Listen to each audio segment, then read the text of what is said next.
Hi folks, I'm Atiq Nizam and I would like to do a recap of Sri Lanka's campaign at the Cricket World Cup. Firstly, Sri Lanka is just right off a great victory, a great run chase against England in Wellington, but the makeup of the sides still needs a rethink. Yes, the likes of Lahiru Tiriman, Tilikaratne Dilshan, Kumar Sangakkara, Mahela Jayawardene, and Angelo Matthews have all produced with the bat so far and have proved over in and out that Sri Lanka has a great batting lineup. But now it is time to ask the bowlers and fielders to come to the party and restrict the opposition to less than 250 runs. Because although the batting is top class and is clicking superbly well, the bowling is very obviously proving a big weakness and a major headache for captain Angelo Matthews, especially in the closing overs of an innings. And while it is great to see the top order firing with the bat as well as it is, you cannot ask them to score a minimum of 300 runs in every innings just to keep the side in the match. Against the very best sides that Sri Lanka will face later in the tournament, that will be a very tough ask. That would be tough on Dimut Karunaratne or Dinesh Chandimal, but the way top order is playing and the way the attack is failing to restrict the opposition means having 7 specialist batsmen is a waste of a spot.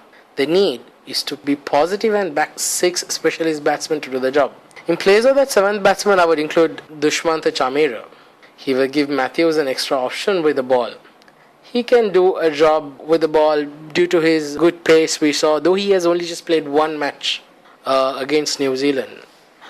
Still, his pace and his carry, I'm sure, will have a positive impact on the bowling lineup, and I'm sure the batsman will have a hard time picking him up. The presence of the extra ball will also be vital over the next couple of matches, with the news that Rangana Herath has had stitches inserted into his left index finger. Rangana Herath has easily been Sri Lanka's steadiest and most reliable bowler so far in the tournament, providing Matthews with control, and if as appears likely he is ruled out for a while, then that additional bowling resource for the captain alongside the inclusion of Satchitra Senanayake in place of Herath will be vital. We have seen glimpses of the best of Lasith Malinga so far, but he's still feeling his way back to full fitness. Thisara Pereira has proved expensive and Suranga Lakmal has a real day to forget against England. It all added up to a difficult afternoon for Matthews, and even allowing for the problems a captain faces because of the fielding restrictions, to concede 106 in the final 10 overs is just too many runs. Sri Lanka's next match is not until next Sunday against Australia, an encounter that is shaping up to be one that will decide which of the two teams will finish second in the pool. Matthews may obviously want to get that spot, as the higher they finish, the more likely they are to face a weaker team from the other pool in the quarter-final. But despite that, I would not try to rush Herath back, either for that match or for the clash with Scotland 3 days later. Presently, Herath is our trump card. He needs to be managed and nurtured properly before putting in, because the quarter-final is not until 2.5 weeks from now, which gives ample time for Herath to recover, hopefully. So how should Sri Lanka go about the next few matches against Australia, against Scotland? So Sri Lanka is going to play Australia in Sydney, which is a happy hunting ground for Sri Lanka. It offers turns, so losing Herath at this point of the tournament is a really big blow. Anyways, I'm sure Sachitra Senanayake can do a good job with the support of Tilakaratne Dilshan, but Dinesh Chandimal, when you talk about the batting lineup, I believe Dinesh Chandimal has to come up the order. He has to bat in between Kumar Sangakkara and Mahela Jayawardene, because Mahela is experienced enough to adapt even if he comes towards the latter part of the innings, say after the 30 overs. But Dinesh Chandimal, what he needs is confidence, and if Sri Lanka needs any chances in this World Cup, he has to get the confidence and start performing. You cannot expect Tilakaratne Dilshan, Lahiru Tiriman, Kumar Sangakkara and Mahela Jayawardene to always do all the scorings. There will definitely be off days for them, and at that time the middle order has to take responsibility, and that is where Dinesh Chandimal and Angelo Matthews will be playing a great role. Therefore, I believe Dinesh Chandimal needs to be given some time in the crease for him to get settled down, depending on match situation. If wickets fall early, if we lose Kumar Sangakkara early, I believe the next batsman should be Dinesh Chandimal. And we have to give him a little bit more confidence because we all know what a champion player he is. He has scored a lot of runs early in his career, but he's been struggling lately with his confidence, with his technique, and hopefully he does come good. Unfortunately, Dimut Karunaratne needs to leave room for a bowler. Hopefully it's Dushmantha Chamira because his pace, I believe, is definitely an asset for Sri Lanka. The team now has a full week to rest up and prepare for the match against Australia, while for Michael Clarke's side, it will be a third game in 9 days after matchups with New Zealand in Auckland and Afghanistan in Perth. Two venues as far as apart as it is possible to get in this World Cup. But do not expect Australia to be tired. It will be quite the opposite. In fact, they will be relishing the chance to play a series of matches in quick succession after 2 weeks without a game. And they will be out to prove a point after being thrashed by Brendan McCullum's team at Eden Park. Having said that, Sri Lanka have nothing to fear. The batsmen have been brilliant, and even allowing for the fact that in the past 2 matches against Bangladesh and England, only 3 of them have actually got to the crease. I do not see that as a problem. The likes of Jayawardene and Matthews have scored runs already in the tournament, and they will be doing everything they need to do to ensure they're ready next time. They do have to bat, so I have no concerns on that front. 3 wins in a row, 2 of them with outstanding batting displays, should make the dressing room a good place to be. And once again, Sri Lanka is set to be a threat at the business end of a major event. Sri Lanka, who have got into 5 World Cup finals in the last 6 years, plus a semi-final in the 2003 World Cup, have always proven that Sri Lanka is a force to reckon with in these major events. Going ahead, Sri Lanka has to play to their strengths.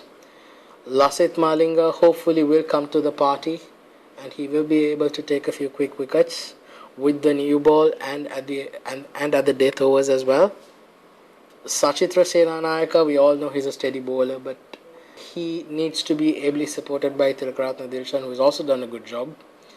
And Suranga Lakmal, he also had a good outing against Bangladesh, but he had a very sorry day against England. Thisara Perera is another very big concern. Thisara Perera is a genuine match winner. He is a match winner for Sri Lanka with the bat, and he is ably talented with the ball as well. Unfortunately, the problem Sri Lanka is having is he is not consistent with the ball, and even with the bat, he provides one excellent innings every 3 to 4 matches. So that is good enough to me to make him an automatic selection of the 11. So what Angelo Matthews should do, I believe, is use Thisara Perera as a part-timer when it comes to bowling. Give him 4 to 5 overs, see how he bowls that, and try to give Tilakaratne Dilshan more overs to bowl. And pacers, I'd say Lasith Malinga, Suranga Lakmal and Dushmantha Chamira would be an ideal trio. Then against Scotland, I'm sure Sri Lanka will be going with a full strength squad because they will want to keep the net run rate up and try to finish high as possible on the table. So, but maybe the batting lineup could be tinkered up a little bit. It could be tinkered with. Maybe I also would say if Sri Lanka wins the next match, maybe to push someone like Dinesh Chandimal to number 3 and Kumar Sangakkara number 4. That is a suggestion. So we'll see what happens. And folks, Sri Lanka have announced their arrival at the World Cup. That much I will assure you. And though the Sri Lankan team has 1 week of rest, we as fans, we are all looking forward to the next match on Sunday against Australia in Sydney. And it will also be a very good chance for Sri Lanka to get accustomed to the pitch as well, because anyway Sydney has been a happy hunting ground, but keeping in mind that Sri Lanka will be playing their quarterfinals in Sydney, This would be a good dress rehearsal for Sri Lanka to get accustomed to the conditions at Sydney. And from there onwards, it's basically which team plays well on the very day, because it's going to be a knockout basis where 8 teams will be selected for the quarterfinals and 4 will be going forward to the semi-finals. So Sri Lanka has the ammunition, Sri Lanka has what it takes to go all the way. And the most important thing that Sri Lanka needs and must improve is the fielding.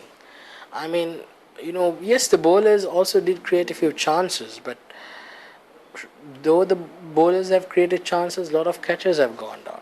A lot of catches have gone down, and that has costed Sri Lanka a lot of runs. Okay, we missed a catch when Joe Root was on 2, and he went on to score 120 odd.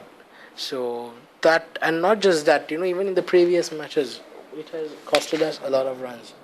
So hopefully we will be able to rectify that, improve, and come back hard. All right, folks. So that's about it from me. I will see you back on Sunday after the match against Australia, and hopefully we will be able to pull it off. Till then, it's me, Atik Nizam, signing off. Goodbye.